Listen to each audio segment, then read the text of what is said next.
Aló, buenas tardes, disculpen la demora. La verdad es un agrado apasionante estar con ustedes acá y la idea es conversar rápidamente dentro de todo el estrés que significa también una tarde y el agotamiento, contarles un poquito de la gestión de continuidad del negocio. Ahora, ¿por qué cambio el significado en realidad? Todos estamos hablando acá de gestión del riesgo del desastre, pero resulta que en la empresa privada, cuando me tocó en algún momento, pasado el 27F, llegar con el término gestión del desastre, un empresario no considera o no conoce ese aspecto. Entonces, desde ahí tuve que empezar a buscar información desde mi país, de Chile.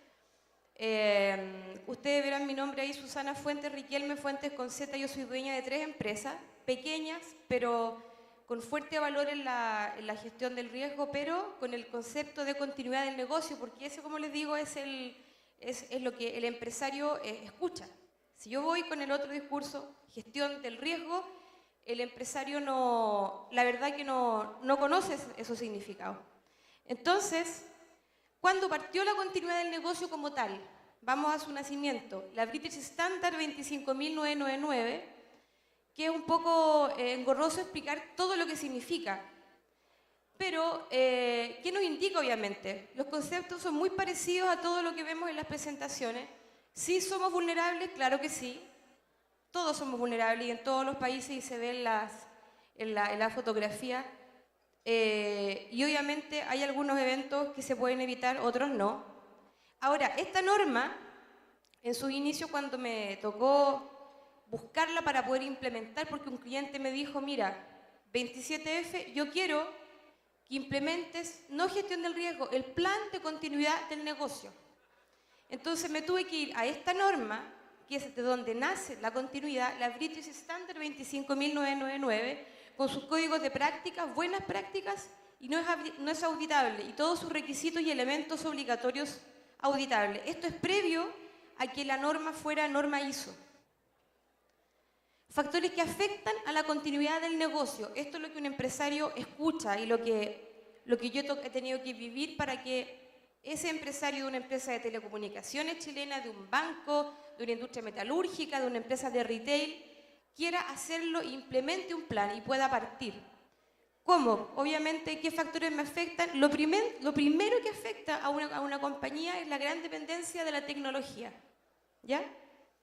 La interdependencia con los proveedores, me falla un proveedor, falla el negocio, o a veces una empresa pequeña con un desastre tiende a desaparecer, la gran empresa puede también sufrir un colapso, ¿ya?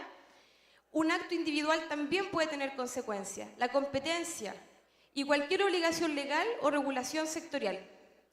La creciente complejidad de los riesgos, los cambios constantes, el mundo cada vez más interdependiente y la redefinición de la economía mundial y los cambios demográficos.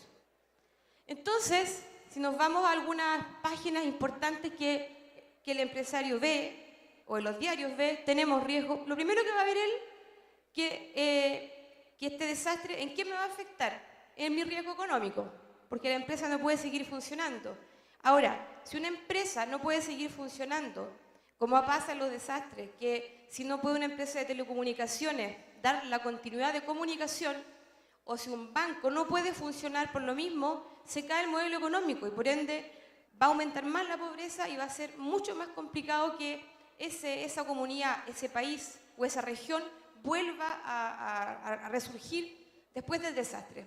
Riesgos ambientales, riesgos geopolíticos, riesgos sociales y obviamente riesgos tecnológicos. Hoy día muchos bancos están sufriendo este tipo de riesgos, ¿ya? Y también son considerados para un empresario un desastre, cosa que en la gestión del riesgo como tal, muchas veces estos aspectos no se ven, pero al empresario sí le importa.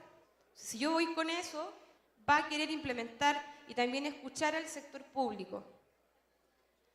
Efectos ocurridos en Chile. Bueno, tenemos una muy buena economía, todos tipos de clima y una gran riqueza natural. Catástrofes que hemos tenido de todo, ¿ya? Hemos tenido de todo y este año ha sido bastante bastante sufrido, en realidad como chileno y como todos los que estamos acá, hemos trabajado desde el punto de vista que nos ha tocado hacer grandes esfuerzos para que los sectores vayan implementando estas metodologías. El que más cuesta, obviamente, y cuesta muchísimo, y lo digo como empresaria, aunque soy muy pequeña, pero con gran pasión, cuesta convencer. Ahora, ¿desde dónde?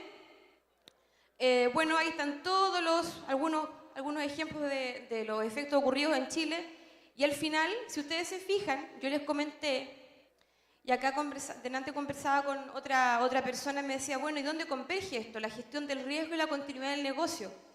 Bueno, en algo tan puntual y que a un empresario le complica muchísimo, y a un país, bueno, tuvimos fallo de comunicaciones. ¿Quiénes ahí se cayeron? Empresas de telecomunicaciones, y al final es el sector privado, ¿ya?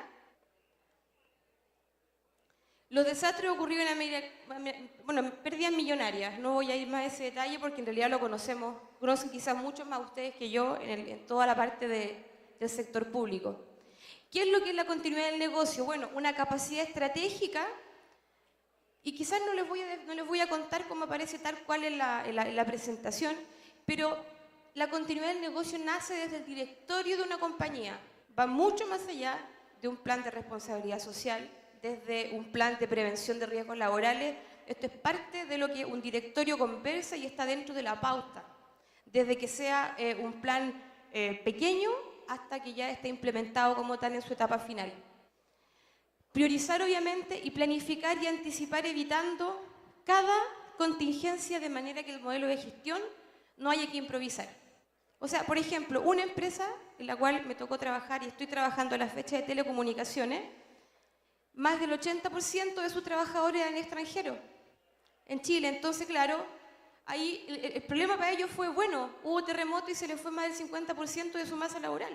¿Y cómo siguen trabajando? Con algo tan simple, que no se había instruido a esos trabajadores extranjeros, que Chile es sísmico y en el fondo hay que hacer algo tan simple quizás como una capacitación de psicología de la emergencia. Priorizar en lo simple, a veces no en lo complejo, sino que en algo puntual y mínimo, que va a tener efectos rápidos. Y obviamente ya en la gestión, bueno, son procesos de gestión que identifican las amenazas potenciales, reconocen los impactos, y obviamente acá hay un punto que ustedes ven que converge en la norma tal cual, y obviamente para construir un marco de resiliencia. Y es todo, como les digo, un proceso de planificación, de estándar, de procedimientos y información documentada, necesidad de disponer de documentación con todos los procedimientos y procesos formales, no en el fondo como un discurso solamente, sino que acá todo documentado bajo pruebas de fallas, con la capacitación, con estadística. Eso es lo que quiere ver el empresario, y al final que eso se traduzca, obviamente, en que no se ponga en riesgo su modelo económico y su negocio.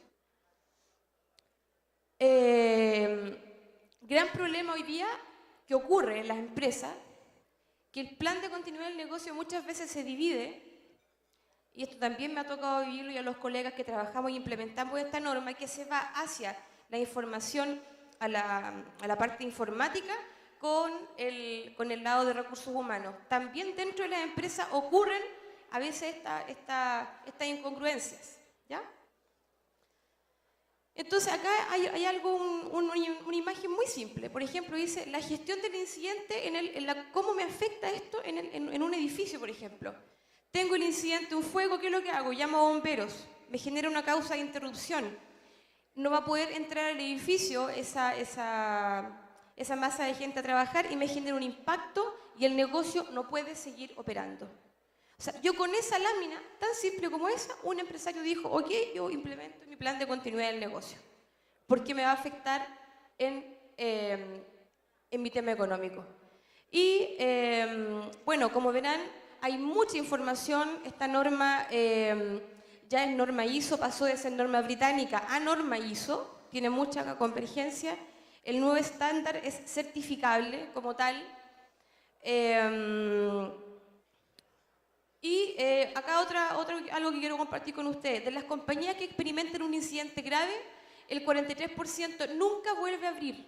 El 51% cierra en los siguientes 2 años tras el incidente, y solamente el 6% logra sobrevivir a largo plazo. el 81% de los directores cuyas organizaciones activaron sus mecanismos de continuidad en los últimos 12 meses dicen que fue efectivo en la reducción de las interrupciones. ¿Ya? Entonces, estas estadísticas son de la fuente del BCI. No hay registro centralizado de los certificados, pero han participado 51 países en la norma. ¿Ya? Entonces, ¿por qué implementar la norma en empresas chilenas? Eso fue el gran tema post-27F, y no solamente en empresas chilenas, sino que esto se puede implementar. Esto no nació en Chile, esto viene de Londres.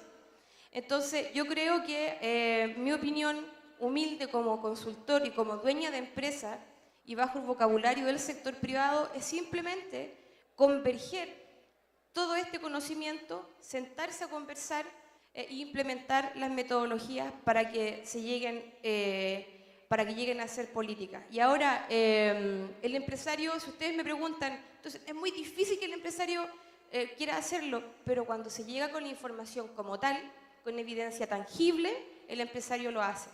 Entonces, dos sectores marcados en Chile en los que estamos trabajando: sector telecomunicaciones y sector bancario, ¿ya? Y últimamente que está presente acá una agrupación gremial. Entonces, yo creo que desde ahí hay que partir. Primero, uno como tal, manejar el concepto, pero tal cual al empresario le interesa. Si no, estamos perdidos. Un gerente general me da 2 minutos, dime el plan, ¿cuál es este? Si no tengo en esos 2 minutos claramente la planificación y con este vocabulario, es imposible que un directorio lo apruebe.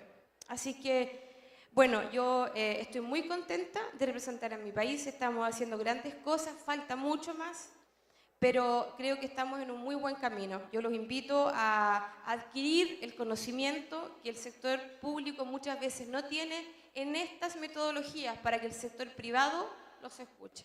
Así que muchísimas gracias.